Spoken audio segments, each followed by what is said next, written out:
अगली खबर की तरफ हम रुख करें और एक और बड़ी खबर आपको बता दें छिंदवाड़ा से है, जहां पूर्व मुख्यमंत्री कमलनाथ का बड़ा बयान सामने आया है। उन्होंने कहा, छिंदवाड़ा मेरे लिए निर्वाचन क्षेत्र नहीं, मेरी जिंदगी है। मैंने अपनी जवानी छिंदवाड़ा के लिए समर्पित कर दी। आज मैं आपसे वादा करता हूं, मैं अपनी आखिरी सांस तक छिंदवाड़ा को देना चाहता हूं।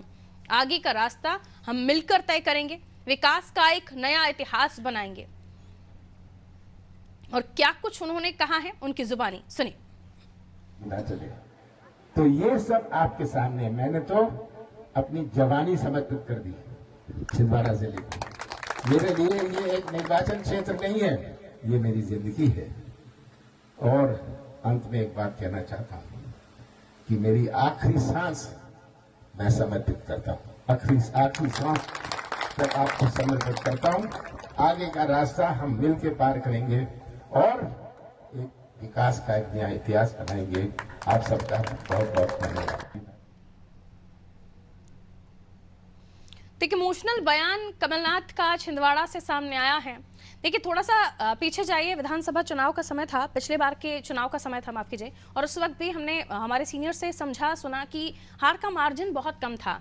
और अब ये इमोशनल बयान छिंदवाड़ा वासियों के लिए कितना इफेक्ट लेकर आएगा वोट परसेंट में, समझने की कोशिश करते हूँ। ब्रजेश चौकसी जी हमारे साथ लगातार बने हुए हैं। एक इमोशनल बयान छिंदवाड़ा वासियों के लिए कमलनाथ का कि वो अपनी पूरी जिंदगी यहाँ दे चुके हैं, अपनी जवानी दे चुके हैं और आगे भी वो अंतिम सांस तक यहीं रहने वाले हैं। कैसे देख रहे हैं?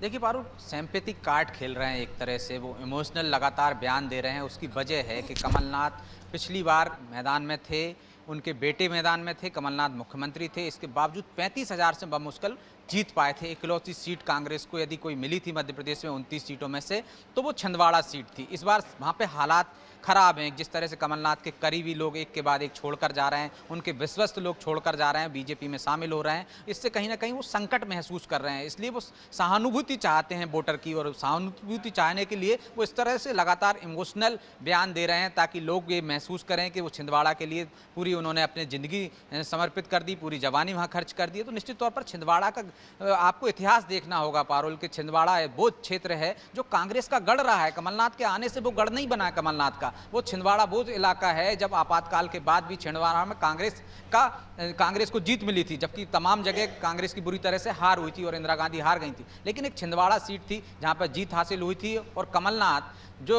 इंदिरा गांधी के तीसरे बेटे हैं, सबसे सुरक्षित सीट थी, उनको वहां पर लाकर मैदान में उतारा गया था। संजय गांधी के साथ वो पड़े थे, इसलिए इंदिरा गांधी ने उन्हें वो सुरक्षित सीट यहाँ मध्य प्रदेश में लाकर दी थी। कमलनाथ का छिंदवाड़ा में जन्म नहीं हुआ, मध्य प्रदेश में जन्म नहीं हुआ, लेकिन सबसे सुरक्षित सीट थी। जिस तरह से हम देख रहे हैं कि अमेठी से वायनाड चले जाते हैं राहुल गांधी, तो एक तरह सुरक्षित सीट पर जा रहे हैं, उनकी अपनी सीट थी। तो जो कांग्रेस का गढ़ था, कमलनाथ का गढ़ बाद में बना, क्योंकि कमलनाथ लगातार वहां से जीतते रहे हैं, कांग्रेस का गढ़ रहा है। और वहां पर उन्होंने जिस तरह से विकास के कार्य किए, वहां पर उन्हें कोई चुनौती देने वाला नहीं था। तो यदि हम एक तरफ देखें तो जनता ने लगातार कमलनाथ को वहां समर्थन दिया है, कमलनाथ के ही नाम पर वहां पे मोहर लगती रही है, और एक क्षेत्रीय छत्रप बन गए हैं मध्य प्रदेश में।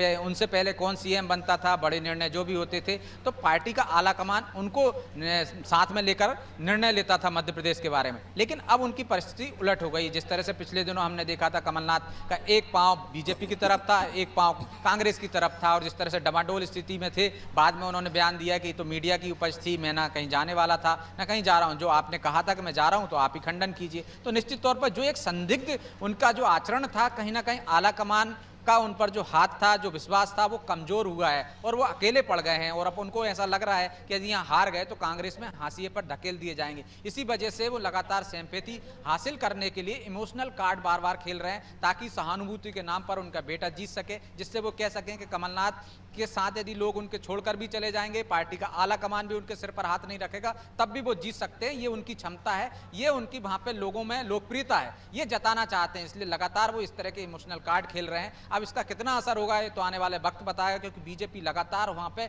जिस तरह से सेंधमारी कर रही है, उनके करीबियों को तोड़कर अपने पाले में ला रही है, उससे निश्चित तौर पर कमलनाथ भी चिंतित हैं और कांग्रेस भी चिंतित है। यही चिंता उनको इस तरह से लगातार वहां सक्रिय बनाए हुए, लगातार उनके इस तरह के बयान आ रहे हैं। पारू, बिल्कुल, बहुत शुक्रिया ब्रजेश जी।